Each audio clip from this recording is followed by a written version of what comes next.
MI-24 ہیلی copter Chitral کے علاقے زیورال گل میں لینڈ ہوئے۔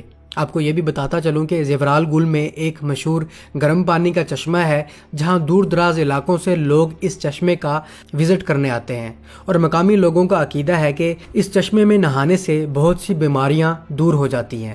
اس علاقے میں 2 رشین MI-24 آ کر لینڈ ہوئے۔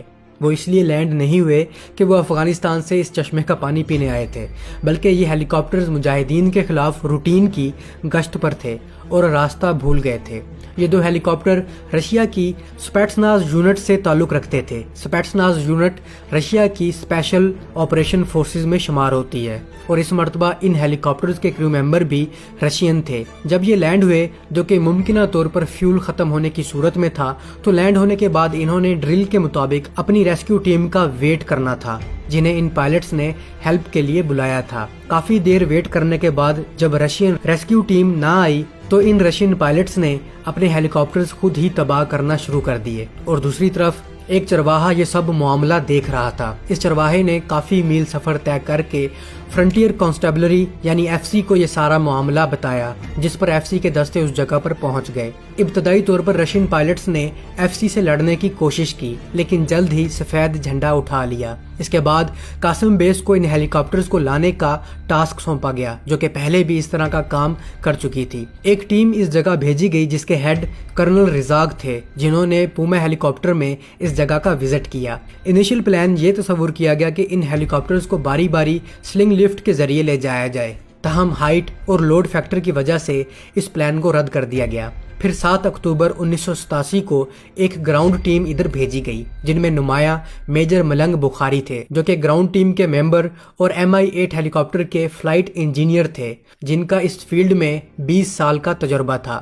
میجر ملنگ بخاری بیان کرتے ہیں کہ وہ سرد رات تھی اور ابھی تک رشین ریسکیو ٹیم آنے کا خطرہ تھا، کیونکہ ان کے 2 MI-24 مسنگ تھے، اور دوسری طرف بارڈر کے نزدیک رشین جیٹس اور MI-24 ہیلی کاپٹرز بھی اڑتے نظر آتے تھے۔ کہتے ہیں کہ ہم نے ان ہیلی کاپٹرز کا جائزہ لینا شروع کیا اور ریئلائز کیا کہ ان ہیلیز کو سٹارٹ کرنا غیر دانشمندانہ عمل ہوگا، کیونکہ رشینز پہلے ہی ان ہیلی کاپٹرز کے کاکپٹ میں کافی گولیاں داغ چکے تھے، اور دوسرا یہ پاسبلٹی بھی تھی کہ کئی ڈیوائسز خودکار طریقے سے تباہ کر دی گئی ہوں۔ سو ہم نے فیصلہ کیا کہ ان ہیلی کاپٹرز کے پارٹس کو الگ الگ کرتے ہیں اور پھر پوما ہیلی کاپٹر سے انہیں لے کر جاتے ہیں، لیکن یہ جگہ ایسی تھی کہ پوما ان کے بالکل نزدیک نہیں منڈلا سکتا تھا، اور مزید یہ کہ ہیلی کاپٹرز کے ذریعے فیوزلج لے جانے سے یہ ڈیٹیکٹ ہو سکتے تھے۔ سو ان پارٹس کو علیحدہ علیحدہ کر کے زمینی راستے سے ہی سیف مقام پر لے جانے کا سوچا گیا۔ 14 اکتوبر کو برٹش ٹیم بھی ان کی مدد کے لیے آ گئی، اور یہ آپریشن 21 دسمبر تک چلتا رہا، جب ان ہیلی کاپٹرز کے تمام پارٹس اس سائٹ سے ریموو کر دیے گئے، اور یہ سب انتہا کی سردی میں کیا گیا۔ 7 سال کے وقفے کے بعد 1993 کو لیفٹیننٹ کرنل ظفر اقبال اور کیپٹن ممتاز ضیاء ان میں سے ایک MI-24 30 منٹس کے لیے اڑاتے نظر آتے ہیں۔ کیپٹن ممتاز کہتے ہیں کہ اس ہیلی کاپٹر کو میں نے بیس کے آئسولیٹڈ کارنر پر کھڑا دیکھا تھا، اور اس کی حالت کافی خراب تھی۔ اس کا ایک ٹائر فلیٹ تھا۔ اس ہیلی کاپٹر کے نچلے حصے میں شہد کی مکھیوں کا چھتا بنا ہوا تھا۔ انجن ایگزاسٹ میں چڑیوں کے گھونسلے بنے ہوئے تھے، اور ہر قسم کے ریپٹائلز اس میں پھر رہے تھے۔ ہم نے اس ہیلی کاپٹر کو واٹر باؤزر سے صاف کیا، اور تیسرے دن ہم نے اس میں بیٹری لگائی، اور جب ہم نے اس کے سرکٹ بریکر کو سوئچ آن کیا تو اس کی 70 kg کی کنوپی اڑ کر 20 گز دور جا گری۔ ہم نے ہیلی کاپٹر کا سوئچ آف کر دیا، پھر ہم نے فلائٹ انجینئر کی مدد سے اسے ٹھیک کیا۔ 30 جنوری 1993 کو ہم نے اس ہیلی کو 30 منٹ کے لیے فضا میں اڑایا، پھر 1 فروری کو 1 گھنٹے اور 10 منٹ کے لیے فضا میں اڑایا۔ 4 فروری کو اسے مرید بیس سے ملتان لے گئے، پھر اس کے 30 منٹ بعد ہم سرگودا پہنچے۔ بدقسمتی سے یہاں سے واپسی پر ملتان سے 10 منٹ کے فاصلے پر کچھ شارٹ سرکٹ کی وجہ سے کاکپٹ سے دھواں نکلنا شروع ہو گیا، اور ہم نے احتیاطی لینڈنگ کر لی، اور جب ہم نے اس کے فالٹ کو صحیح کر لیا تو ہم ملتان آ کر لینڈ ہو گئے۔ اگلے 4 سال تک یہ نمبر 4 اسکواڈرن کی انوینٹری میں کھڑا رہا۔ اگلی کہانی لیفٹیننٹ کرنل سہیل اکرام بیان کرتے ہیں۔ کہتے ہیں کہ جب میں نے MI-24 کو دیکھا تو ایسا لگتا تھا کہ ایک کباڑ کا ٹکڑا ہے۔ اس کی مینٹیننس نہ ہونے کی وجہ سے اس کی حالت قابل رحم ہو چکی تھی۔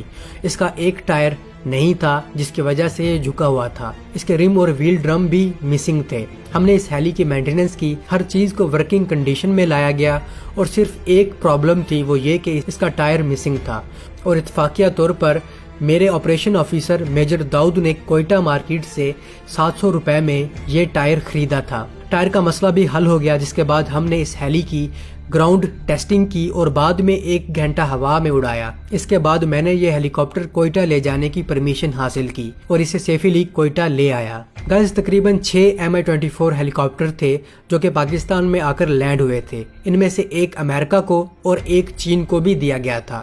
رشین پائلٹس جو چترال میں لینڈ ہوئے تھے انہیں بعد میں واپس کر دیا گیا تھا۔ پاکستان آرمی نے اس ہیلی پر توجہ اس لیے نہیں دی کیونکہ رشین پائلٹس نے انہیں کافی ڈیمیج کر دیا تھا اور یہ لڑنے کے قابل نہیں تھے، اور نہ ہی ان کے پارٹس، ان کے ویپنز اس وقت دستیاب تھے، اور جن پائلٹس نے انہیں اڑایا انہوں نے اپنے بل بوتے پر اس کے لیے رسک لیا اور کوشش کی، اور کوئٹہ مارکیٹ سے اس کا ٹائر اس لیے مل گیا کیونکہ 300 کے قریب ایسے ہیلی کاپٹرز تھے جو کہ افغانستان میں مجاہدین کے ہاتھوں تباہ ہوئے تھے، اور ان کے پارٹس نکال کر مختلف مارکیٹس میں بیچے جاتے تھے، جن میں کوئٹہ کی مارکیٹ بھی شامل تھی۔ تو امید ہے دوستو آپ کو یہ ویڈیو پسند آئی